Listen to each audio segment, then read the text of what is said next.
it's Elizaphan, and today I'm going to be talking about following God's instructions. Following God's instruction, and a subtitle to that would be embracing God's will despite challenges.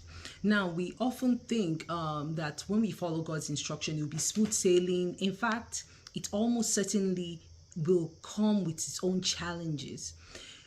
You would think that, oh, this is what God asked me to do. This is a spouse God asked me to marry. This is a job God asked me to be. This is where God asked me to move to.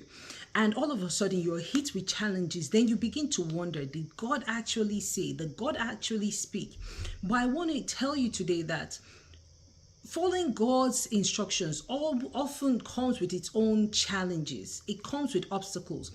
In the book of Exodus, God called Moses. He asked Moses to go tell Pharaoh to let my people go. He instructed him. This wasn't something that Moses applied for or wanted to do. He was busy minding his own business on the backside of the desert, and God called him.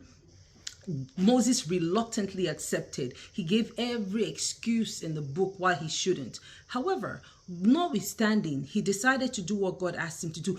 And as God gave him the instructions, in Exodus chapter 4, I'm going to be reading Exodus chapter 4, verse 21 to 23. It says, "And the Lord told Moses, when you arrive back in Egypt, go to Pharaoh and perform all the miracles I have empowered you to do." God empowered him. God sent him. He said, "But I will harden his heart." That's Pharaoh's heart. He will refuse to let the people go. You can read the story in the book of Exodus. Now, why would God instruct him? Then he still faces challenges, because we think, and this is the misconception people have, that as long as we're in God's will, as long as we're following God's instruction, we should not encounter obstacles. And that's how some people turn back from God's plan and God's purpose and God's direction, because they assume that the obstacles that they're facing probably means that they didn't hear well from God. It says God sent him and still included an obstacle. The fact that God said or God sent does not mean that it will be smooth sailing. But one thing I'll let you know, just like God told Moses, he is with us. Now, an example is, Jesus does not choose the easy way out. Even on the cross, he was like, "Father, if it is possible, let this cup pass over me, but nevertheless, let not my will but your will be done." You know, in the book of Matthew, chapter 16, from verse 20 to 28, let me read. Now, I was wondering, when Jesus had asked, "Who am I?" He says, Peter said, "You're the Messiah." Then Jesus said, "Don't tell anyone this." I wondered why. Now, verse 21, it says, "From then on, Jesus began to tell his disciples plainly that it was necessary for him to go to Jerusalem and that he will suffer many terrible things at the hands of the elders, the leading priests, the teachers of religious laws. He will be killed, but on the third day he will be raised from the dead." This is from Matthew chapter 16, verses 20 to 28 is where the story is.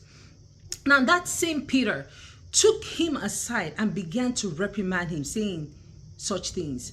"Heaven forbid, Lord," he said, "this will never happen to you." Jesus turned to Peter and said, "Get away from me, Satan.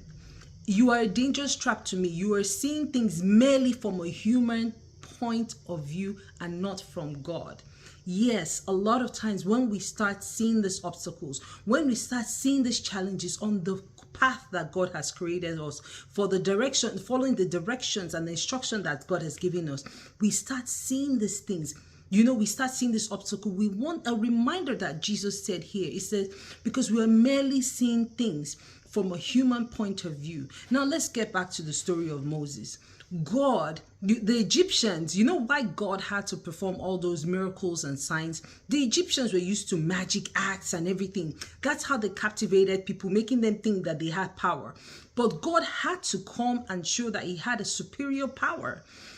Whatever Moses and Aaron did, they imitated. But it got to a point that they began to plead, because a lot of them, in fact, if you read through the book of Exodus, at some point, some of them were like, I think we need to stop challenging and indeed let these people go, because they began to recognize that God's authority and God's power was greater than theirs. That I'm sure some conversions happened there. We'll probably find out when we get to heaven. Now, in the same way, some of these obstacles, not only does God use them to manifest his power. In the book of James chapter 1 verses 2 to 4, it says, "Dear brothers and sisters, when troubles of all kinds come your way, consider it an opportunity for great joy. For you know that when your faith is tested, your endurance has a chance to grow. So let it grow, for when your endurance is fully developed, you'll be perfect and complete, needing nothing." You know, like we always say, God uses the available. You know, God doesn't look for perfect vessels to use. Now, in the process of God working us in his instructions and in process of us following God's will, a lot of times these obstacles are what God uses to perfect us, the vessels. He uses them to make us better vessels. He uses them to make us vessels unto honor as he has called us. Because a lot of times, you know, like I said, Moses gave all the excuses in the book, but when he saw this child, if it was easy for him to just say, "Hey, Pharaoh, let God's people go," and they were like, Pharaoh was like, "Oh yeah, let's go." But for which each plague and each delay, Moses and Aaron became bolder. They saw more of the power of God. Even the children of God became, the children of Israel were emboldened. So once again, what I'll say, like Jesus says, if I go back to Matthew verses 16, chapter 16, verses 20 to 28, and he says, then Jesus says to his disciples, "If any of you want to be my follower, you must give up your own way. Take up your cross and follow me." Now, give up your own way means giving up your own ideologies, giving up your own mindset, giving up your own thought process of how you think it will be. The fact that you know that you waited to meet your Boaz and everything does not mean that every day will be, even roses have, you know, every day will be a bed of roses, but even roses have thorns. It doesn't mean that because this is a child of promise, that child is not going to go through adolescence, puberty, and give you issues.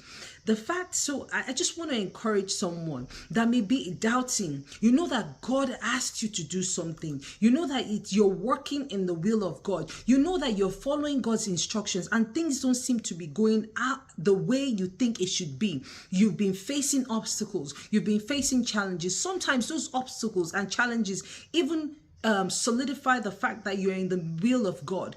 And it's very important that while we follow God's instruction, we need to also keep a fellowship with him, because it's the same God that told Abraham to take his son Isaac to sacrifice. At some point, God told him, "Stop, I have provided he had provided an alternate sacrifice." And Abraham did not have to kill his son Isaac. It's the same way when we know that we have the big picture now, just like how God told Joseph that he saw the stars and the moon bowing to him. God did not show him the Potiphar's house, the prison, the baker, and all that in between. God may have given you a big picture, and you know you are in that big picture. For every stage and every phase, make sure that you can constantly connect with God. Make sure that you do not allow the obstacles that God has used to perfect, that is using to perfect you, that is using to bring his glory. Make sure you do not allow those obstacles deter you from following God's instructions. And I pray that even whatever challenges you're going, it could be in your home, business, marriage, personal life, personal walk with God, I'm just trying to encourage you. And I hope this encourages you that you should stay steadfast, continue to walk in God's path, continue to fellowship with him, continue to listen out for his instructions. And I believe that at the end of it, you come out great. And once again, this is Elizabeth, and thank you very much. God bless you. Have a great day. Bye.